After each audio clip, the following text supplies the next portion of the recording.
नमस्कार ट्रेनीज, मैं अनुराग सक्सेना आप सभी लोगों का हार्दिक स्वागत एवं अभिनंदन करता हूं इंस्ट्रक्टर कम्युनिटी खास पेशकश भारत स्किल्स में। तो ट्रेनीज, आज के इस वीडियो लेक्चर में हम लोग आप सभी के लिए सेंटर ऑफ ग्रेविटी का पार्ट 2 लेके आए हैं ITS सेकेंड ईयर के स्टूडेंट्स के लिए, जैसे कि आप लोगों की डिमांड आ रही थी। तो अभी तक अगर आप लोगों ने हमारे चैनल सब्सक्राइब नहीं किया है तो आप इंस्ट्रक्टर कम्युनिटी को जरूर सब्सक्राइब कीजिए और अपने दोस्तों के साथ भी जरूर शेयर कीजिए, ठीक है। तो चलिए बिना किसी देरी के शुरू करते हैं क्वेश्चन नंबर 54 से, जो सेंटर ऑफ ग्रेविटी का पार्ट 2 का पहला क्वेश्चन है। और आपको स्टार्ट करने से पहले एक बात और बता दूं कि इसका पार्ट 1 हम सॉल्व कर चुके हैं, उसमें जो भी इसका थ्योरी था और इंपोर्टेंट फॉर्मूले हैं वो सब कवर हो चुके हैं।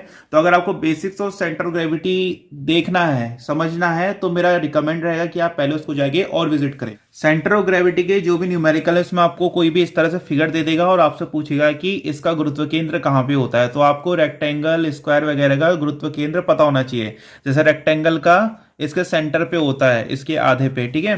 तो चलिए, अच्छा देखिए, किसी भी चीज की अगर आपको दूरी बतानी होती है तो आपको उसके लिए रेफरेंस पॉइंट चाहिए होता है। जैसे हल्द्वानी से नैनीताल की दूरी 40 किलोमीटर है, ठीक है। इसी तरह से हल्द्वानी से देहरादून की दूरी 200 किलोमीटर है। अब अगर यही दूरी को मैं देहरादून से लखनऊ लूं, या फिर देहरादून से दिल्ली लूं, या फिर नैनीताल से दिल्ली कहूं, या फिर इस तरह से कुछ पॉइंट्स लूं, तो सबकी रेफरेंस बदल जाएगा। चंद्रमा से धरती की दूरी कुछ है, चंद्रमा से अगर आप उसको सूरज की लेंगे तो उसकी दूरी बदल जाएगी। तो ये सब डिपेंड करता है कि आप रेफरेंस पॉइंट कहां से ले रहे हैं। लखनऊ से उत्तराखंड की दूरी कुछ और होगी। इसी तरह से जो भी चीज होती है रेफरेंस पॉइंट पे चलती है। तो इसी तरह से सेंटर ऑफ ग्रेविटी में भी हम रेफरेंस लाइंस लेते हैं कि यहां से गुरुत्व केंद्र हमारा इतना दूर होगा, इस लाइन से हमारा गुरुत्व केंद्र इतना दूर होगा। तो देखिए, ये जो सेंटर ऑफ फिगर, ये जो फिगर है हमारा, इस पॉइंट पे सिमेट्रिक है, तो हमको पता है कि ये इस लाइन पे ही हमारा गुरुत्व केंद्र आएगा। क्योंकि जब हम इस लाइन को आप सीधे खींचिए इस तरह से, तो ये आधा आधे पार्ट में डिवाइड हो रहा है। तो इसका मतलब जो गुरुत्व केंद्र होगा इस वाले एक्सिस का, वो यहीं पे होगा। अब हमको कैलकुलेट क्या करना है कि यहां से हमारा गुरुत्व केंद्र कितना दूर है। ये तो हमको पता चल गया ना कि होगा तो इसी लाइन में लाई करेगा, क्योंकि ये वाली जो लाइन है इस पूरे पोर्शन को आधे आधे पार्ट में डिवाइड कर रही है। अब हमको ये बताना है कि यहां से कितना ऊपर है। तो उसके लिए मैं आपको सीधा सीधा फॉर्मूला बता रहा हूं। जब आप यहां से ऊपर जाएंगे तो गुरुत्व केंद्र का y बनेगा, तो उसको हम बोलेंगे A1 y1 plus A2 y2 upon A1 plus A2। तो ये फॉर्मूला है आपका। जो भी इस तरह के कॉम्प्लिकेटेड फिगर्स होंगे वहां पर यही लागू होगा। उसके बाद आपने क्या करना है, ये जो भी आपको फिगर है आपके सामने, आपको क्लियरली दिख रहा है कि ये दो पार्ट से मिलकर बना है। ये फिगर नंबर 1, ये है फिगर नंबर 2। तो देखिए, फिर आपको इसको पर फिगर के हिसाब से सॉल्व करना है।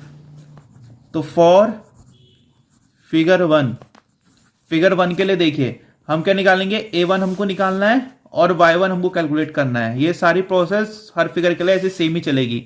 तो A1 का अगर मैं एरिया की बात करूं जिस हमने A1 से डिनोट किया है, तो ये देखिए, ये बेसिकली एक रेक्टेंगल है। तो रेक्टेंगल का फॉर्मूला होता है लंबाई गुणा चौड़ाई। तो ये 12 सेंटीमीटर है, गुणा ये देखिए 3 सेंटीमीटर इसकी विड्थ दी है, तो 36 सेंटीमीटर स्क्वायर इसका एरिया आ गया, ठीक है। अब देखिए, अब अगर मैं इसके गुरुत्व केंद्र की बात करूं तो इसका गुरुत्व केंद्र y1 जो यहां से यहां पर कहीं पे होगा, ठीक है। तो ये अगर, अब देखिए, अब हमको इस एक्सिस से ऊपर जाना है, तो यहां से यहां तक देखिए 7 है, ये 7 सेंटीमीटर है, क्योंकि 10 सेंटीमीटर यहां से यहां तक दिया है, 3 ये है, तो इसको मतलब यहां से यहां तक 7 हम गए। अब क्योंकि मैंने आपसे कहा था रेफरेंस पॉइंट, तो हमने रेफरेंस पॉइंट ये लाइन ली हुई है, तो इस लाइन से इसका गुरुत्व केंद्र कितना दूर है, ठीक है। A1 इसमें क्या होता है, एरिया, और Y1 इसमें क्या होता है, डिस्टेंस, गुरुत्व, सेंटर ऑफ ग्रेविटी की दूरी किससे, एक्सिस से। ये फॉर्मूला बहुत क्लियरली समझ लीजिए, A1 y1 plus A2 y2 upon A1 plus A2, जहां पर A1 और A2 क्या है, A1 इसका एरिया, A2 इसका एरिया। आप चाहें तो इसे 1 मान लिए, इसे 2, इसे 1 मानिए, इसे 2 मानिए, इसे 1 मान लिए, इसे 2 मान लिए, कोई फर्क नहीं पड़ता है। y1 क्या है कि इसका जो गुरुत्व केंद्र है, ये फर्स्ट फिगर का, ये इसका जो गुरुत्व केंद्र है वो इस वाली लाइन से कितना दूर है। y2 का मतलब क्या होगा कि इसका जो गुरुत्व केंद्र होगा वो इस वाली लाइन से कितना दूर होगा। तो देखिए, y1 की दूरी इससे कितनी दूर है, यहां से आता पहले 7 गए, अब इसका गुरुत्व केंद्र कितना होगा, 3/2 पे होगा, 1.5 सेंटीमीटर पे, तो इसलिए 7 + 1.5, इसलिए इसका गुरुत्व केंद्र कितना आएगा, 7 + 1.5 जो बनेगा 8.5 सेंटीमीटर। तो y1 की दूरी आएगी 8.5 सेंटीमीटर। उसी तरह से अगर आप एरिया 2 के लिए करें, फॉर फिगर 2 कैलकुलेशन करेंगे तो एरिया हमारा A2 कितना आएगा, देखिए A2 अभी हमने ये माना हुआ है, ये वाला फिगर, इसका एरिया कितना है, देखिए यहां से यहां तक 7 है, और 7 इसकी विथ कितनी दी है हमें, विथ हमें दी है 3 सेंटीमीटर इसकी विथ दी है, तो 7 × 3 = 21 सेंटीमीटर स्क्वायर इसका एरिया आ गया। अब मेरे को एक बात बताइए, इस वाली एक्सिस से ये जो हमने लाइन खींची है, इसका गुरुत्व केंद्र कितना दूर पे होगा, तो रेक्टेंगल का मैंने आपको बताया था पिछली वीडियो में कि h/2 पे होता है, तो 7/2 पे इसका गुरुत्व केंद्र होगा, तो y2 क्या आएगा, 7/2, 3.5 सेंटीमीटर। अब हम ये सब उठा के इस फॉर्मूले में रख देंगे तो हमारा आंसर आ जाएगा। तो इसका बनेगा A1 y1 8.5 plus A2 y2, A2 कितना हमारा 21 × 3.5 अपॉन A1 + A2 36 + 21। अब इसे इंटू करेंगे तो 36 × 8.5 करेंगे तो 306 बनेगा, प्लस इसका इंटू करेंगे तो 73.5 आएगा, इसे जोड़िए 6 + 1 7 57, तो ये सॉल्व करके आपका बनेगा 379.5 अपॉन 57 = इसे डिवाइड करके सॉल्व करेंगे तो आएगा 6.65 सेंटीमीटर। ठीक है, तो इसका आंसर आ गया 6.65 सेंटीमीटर। याला जो पीडीएफ है इसमें कई सारे जो क्वेश्चंस है उनके आंसर बहुत मिसमैच दिया है और फिगर भी क्लियर नहीं है, तो हो सकता है कि इसका आंसर, इसका जो पीडीएफ है इसमें दिया है, इसमें 8.54 सेंटीमीटर दिया है, मगर जो हमारा आंसर आ रहा है 6.65 सेंटीमीटर आ रहा है। ठीक है, तो हो सकता है कि इस फिगर में कुछ प्रॉब्लम हो। इसी तरह से इस वाले फिगर में भी कुछ प्रॉब्लम है, इसमें क्लियर नहीं दिया है, और इस वाले ये जो पूरा फिगर है ये भी पूरा का पूरा ही क्लियर नहीं है। इसको सॉल्व करने के लिए मुझे जो इनका जो निमी की जो बुक है एरिया वाला चैप्टर, उससे हमने फिगर सॉल्व करके आपको अभी हम समझाएंगे इसको। ठीक है, इसका जो फिगर में बाकी डायमेंशंस मिसिंग है उसको हम जो निमी वाली बुक में फिगर पूरा दिया है सही से, वहां से सॉल्व करके इसको करेंगे। तो इस तरह से इसमें कुछ प्रॉब्लम्स भी हैं फिगर में, तो हमारे आंसर हमारे हिसाब से इस फिगर का आंसर आना चाहिए 6.65 सेंटीमीटर गुरुत्व केंद्र, और बाकी निमी के अकॉर्डिंग जो भी इनका पीडीएफ है उसमें आंसर ये दिया है। तो इसमें कुछ फिगर में प्रॉब्लम है या फिर इन्होंने कुछ डायमेंशंस इधर उधर कर रखी हैं। अगले क्वेश्चन में कहता है what is the centre of gravity of the rectangle. देखिए इस तरह से एक रेक्टेंगल दिया है, हमसे पूछा है कि इसका सेंटर ऑफ ग्रेविटी क्या होगा। तो देखिए मैंने आपको बताया था कि जो रेक्टेंगल होता है उसका सेंटर ऑफ ग्रेविटी उसकी ऊंचाई के आधे पे होता है। तो देखिए, और जो हमारा जो तरीका होता है लिखने का, हम x, y लिखते हैं, तो ये हमारी x एक्सिस है, ये हमारी y एक्सिस है। तो x एक्सिस का कितना होगा, आधा, इसका गुरुत्व केंद्र कितने पे होता है, आधा पे, तो 12/2 करेंगे तो 6 आएगा, 3/2 करेंगे तो 1.5 आएगा, तो 6, 1.5 पे इसका गुरुत्व केंद्र होगा। अगले क्वेश्चन में हमसे पूछता है what is the centre of gravity of the lamina. एक इस तरह से आपको ट्राइंगल दिया गया है और आपसे पूछा है कि हार है 6 सेंटीमीटर और हाइट भी इसकी 6 सेंटीमीटर है। तो आपसे पूछा है कि ये जो फिगर है इसका गुरुत्व केंद्र क्या होगा। तो देखिए जो फिगर, जो ट्राइंगल का गुरुत्व केंद्र कहाँ पे होता है, h/3 पे होता है। ठीक है, तो इसकी हाइट हमारी 6/3, तो 3 × 6, तो 2 सेंटीमीटर पे इसका गुरुत्व केंद्र होगा। अगला क्वेश्चन ये भी है, ये बहुत कॉम्प्लिकेटेड क्वेश्चन है, ये वाला हो गया, ये वाला हो गया और ये वाला हो गया। ये क्वेश्चन आपको जनरली तब दिखेगा जब पेपर बहुत ज़्यादा टफ बनाना हो या फिर कोई एक आध क्वेश्चन बहुत टफ डालना हो। वैसे जो आपके जो सिंपल वाले क्वेश्चन अगर आप इन पे अच्छी पकड़ बनाएंगे, जैसे ये हो गया, ये हो गया, ये हो गया, तो इन्हीं के आने की प्रोबेबिलिटी बहुत ज़्यादा है। तो चलिए इस क्वेश्चन को हम सॉल्व करते हैं। तो जैसे देखिए इसमें भी आपको क्या है, 2 फिगर दिख रहे हैं, जैसे सेम टू सेम यही क्वेश्चन का है और यही फॉर्मूला इसमें लगना है। ठीक है, और इसमें कुछ चेंज नहीं है। बस देखिए ये आपको इस तरह से दिया था, ये आपको इस तरह से दे दिया है। तो देखिए इसको हमने मान लिया फिगर नंबर 1, इसको हमने मान लिया फिगर नंबर 2। अब देखिए बस कहने वाली बात है, इसमें भी हम एक्सिस मान लेंगे, एक एक्सिस हमारी ये हो गई, एक एक्सिस हमारी ये हो गई, ठीक है, एक एक्सिस हमारी ये हो गई, एक ही है ये, ठीक है। अब देखिए, अब ये फिगर इस लाइन के अकॉर्डिंग सिमेट्रिक है, मतलब सिमेट्रिक का मतलब अगर आप इस लाइन के अगल बगल देखें तो सेम चीजें आ रही हैं, इसका मतलब जो इसका गुरुत्व केंद्र होगा इसी लाइन पे होगा कहीं पे। अब हमको ये बताना है कि अब की बार कि इधर से हमारा गुरुत्व केंद्र इधर को कितना है। इस फिगर में क्या था, हमारा फिगर इस लाइन के अराउंड सिमेट्रिक था, तो हमको ये बताना था कि जो हमारा गुरुत्व केंद्र है इस लाइन से कितना दूर है। अब की बार हमको बताना है कि जो हमारा फिगर है इस लाइन से कितना दूर है, ठीक है, क्योंकि जो फिगर हमारे इस लाइन के अराउंड सिमेट्रिक है। तो अब देखिए, इसको हमने माना फिगर नंबर 1, इसको हमने माना फिगर नंबर 2। तो अब की बार हम एक्स एक्सिस मूव कर रहे हैं, तो हमारा फॉर्मूला हो जाएगा a1x1 plus a2x2 upon a1 plus a2। आप लोग ज़्यादा कंफ्यूज मत होइए, बस एक कहने वाली बात है कि x ले लिया, y ले लिया, बाकी वैल्यूज हमारी बराबर ही आती हैं।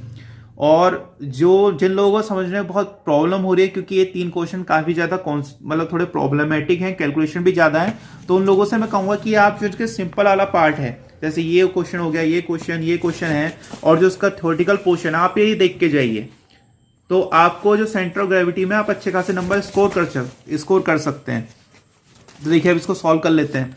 अब देखिए, जैसे उसमें किया था सेम टू सेम वैसे ही फॉर फिगर 1।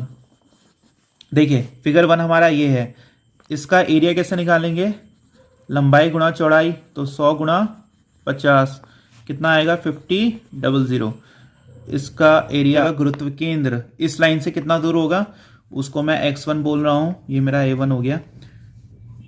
ये देखिए, तो इसका गुरुत्व केंद्र इसके आधे पे होता है, तो यहां से पूरा 50 है तो 50/2 पे होगा, 50/2 तो 25 पे इसका क्या होगा, क्योंकि कोई यूनिट इसकी दी नहीं है सेंटीमीटर मिलीमीटर, तो हम सीधे 25 ही बोलेंगे, तो x1 25 आ गया। अब उसी तरह से फॉर फिगर 2 के लिए हमारा एरिया a2 कितना आएगा, ये देखिए यहां से आता कितना है, ये 160 है, तो 160 इंटू ये 60 है, तो इसे सॉल्व करिए, कितना आ रहा है 6 6 जा 36, 6 1 6 प्लस 3 9, तो 9600 आएगा इसका।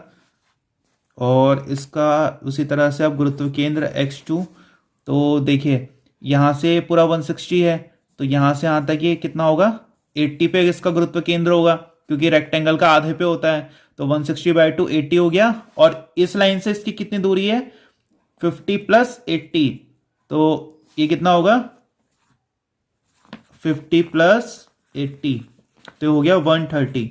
अब देखिए, अब ये सब उठा के हम इस फॉर्मूले में रख देंगे, तो a1x1, तो a1 कितना है हमारा 5000 है, x1 कितना है 25 प्लस a2 कितना है इंटू x2 130 अपॉन, इसको अब ऐड करिए a1 प्लस a2, तो कितना आया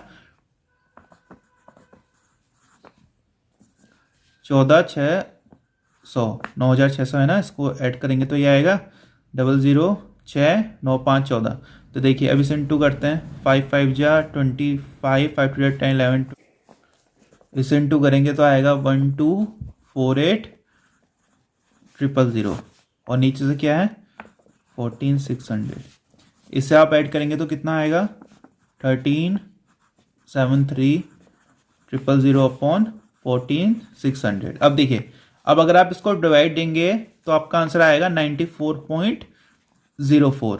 हमारे हिसाब से इसका आंसर 94.04 आना चाहिए, मगर ये जो ऑप्शंस है इनमें कुछ आंसर दिया है, इसलिए अब या तो इसमें इसकी मिस प्रिंटिंग हो रही है, फिगर में मिस प्रिंटिंग है, या फिर इसमें ऑप्शंस कुछ गलत दिए हैं, मगर हमारे हिसाब से इसका आंसर 94.04 आना चाहिए। कहां से, यहां से इसका आंसर होना चाहिए। अगला क्वेश्चन देखिए, इसने सीधे सीधे बोल दिया है कि एक कोनिकल ऑब्जेक्ट का सेंटर ऑफ ग्रेविटी निकालिए, ना ही इसने कुछ इसको डायमेंशंस दिए हैं, ना ही इसके बारे में कुछ बताया है। तो इस फिगर को मेरे को सॉल्व करने के लिए आपका जो नीमी वाली बुक है उस पर जाना पड़ा, उसका जो एरिया वाला चैप्टर है उसमें एक इस तरह का फिगर दिया था, तो उस फिगर में इसमें बताया था कि ये जो नीचे वाला फिगर है ये एक स्क्वायर है, उसमें वाला फिगर स्क्वायर बताया था, और इसको एक इक्विलेटरल ट्राइंगल बताया था। इक्विलेटरल ट्राइंगल में क्या होता है, जो तीनों साइड्स होती हैं वो बराबर होती हैं, ठीक है, जिसे हम हिंदी में समबाहु त्रिभुजी बोलते हैं, ठीक है, जिसमें सारी भुजाएं बराबर होती हैं। तो इस तरह से उसमें बताया था, तब जाके क्वेश्चन अब सॉल्व होगा। देखिए अब ये स्क्वायर है अगर, तो ये 60 है तो ये भी 60 हो जाएगा, तो ये इस हिसाब से ये भी 60 होगा और ये भी 60 होगा क्योंकि इक्विलेटरल ट्राइंगल है, और ये भी 60 होगा। अब जाके क्वेश्चन हमारा सॉल्व हो सकता है। वैसे ओरिजिनली जो क्वेश्चंस में है इंफॉर्मेशन अधूरी है, उनके आधार पर हम इस क्वेश्चन को सॉल्व नहीं कर सकते थे। तो देखिए अब देखिए, अब भी इसमें वही चीज करेंगे। फिगर हमारा इधर से सिमेट्रिकल है, ये इस तरह से हमने इसमें एक्सिस बना ली। तो देखिए जो हमारा फिगर है एक्स एक्सिस के अराउंड सिमेट्रिकल है, तो हमको सॉरी जो हमारा फिगर है इस एक्सिस के अकॉर्डिंग सिमेट्रिकल है। अब हमको जो भी इसकी डायमेंशन बतानी है वाई एक्सिस के अकॉर्डिंग बतानी है, तो हम इधर से इधर को जाएंगे। तो इसका फॉर्मूला क्या बनेगा, सेंटर ऑफ ग्रेविटी का a1 x1 plus a2 x2 upon a1 plus a2। अब देखिए इसको हमने मान लिया फिगर नंबर 1, इसको हमने मान लिया फिगर नंबर 2। तो for figure 1 a1 equal to कितना हो जाएगा, 60 इंटू 60 स्क्वायर का एरिया, तो 6 6 जा 36 00। और देखिए स्क्वायर का जो गुरुत्व केंद्र होता है वो भी कहाँ पे होता है, इसके आधे पे होगा। तो 60/2 करेंगे तो क्या बनेगा, x1 60/2 equal to 30 for figure 2। तो हमारा a2 कितना आएगा, देखिए ये क्या है, ये इक्विलेटर ट्राइंगल है, उसके लिए हमको क्या चाहिए, देखिए इक्विलेटर ट्राइंगल का एरिया क्या होता है, √3/4 इंटू साइड का स्क्वायर। तो √3/4 इंटू साइड, तो साइड का स्क्वायर, साइड कितनी है 60, तो 60 इंटू 60, √3 की वैल्यू होती है 1.732 और इससे कट भी रहा है, 2 2 जा 4 2 3 जा 6 2 3 जा 6। तो इसको आप सॉल्व करेंगे कितना आएगा, 1558.8। तो इसका a2 आ गया। अब देखिए अब अगर आपको इसका गुरुत्व केंद्र बताना है इस एक्सिस से यहाँ पे कहाँ पे होगा, तो उसके लिए आपको इस हाइट की जरूरत पड़ेगी। तो उसके लिए आपको एक स्टेप जाना पड़ेगा पाइथागोरस थ्योरम में। तो पाइथागोरस परिमेय क्या कहता है कि कर्ण का स्क्वायर 60 का स्क्वायर किसके बराबर होना चाहिए, अगर आप इसको हाइट से रिप्रेजेंट कर रहे हैं, हाइट का स्क्वायर प्लस बेस का स्क्वायर। तो यहाँ से देखिए यहाँ से यहाँ तक इसकी हाइट 60 है, तो यहाँ से यहाँ तक ये 30 होगा, तो 30 का स्क्वायर। तो यहाँ से अगर आप इसको सॉल्व करेंगे h का स्क्वायर माइनस 30 का स्क्वायर इक्वल टू h का स्क्वायर, तो h यहाँ से आपका आएगा 3600 माइनस 900। तो इसको सॉल्व करेंगे आपका आएगा 51.96, h की वैल्यू यहाँ से आएगी 51.96।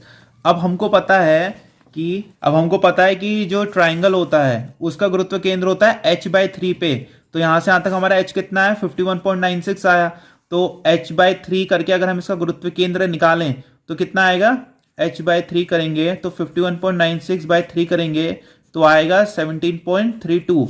तो उसका जो गुरुत्व केंद्र है यहां से 17.32 है, यहां से 17.32 है, मगर हमको कहां से देखना है, इस एक्सिस से देखना है। तो 60 प्लस क्या करेंगे, 60 प्लस 17.32, तो इसे ऐड करिए कितना आएगा 77.32। तो हमारा ये क्या हो गया, x2 हो गया। तो अब इस सबको हम उठा के इस फॉर्मूले में रख देंगे। तो देखिए a1 हमारा कितना आया था 3600, x1 कितना है 30 प्लस a2 कितना आया 1558.8 इंटू x2 हमारा अभी हमने निकाला था 77.32 अपॉन a1 प्लस a2। तो a1 कितना है 3600 प्लस a2 1558.8। तो देखिए इसे सॉल्व करेंगे कितना आएगा 108 000 3 6 18 3 9 10 11, ठीक है। इसे सॉल्व करेंगे आएगा 12526.41 अपॉन में ऐड करेंगे कितना आएगा 5158.8।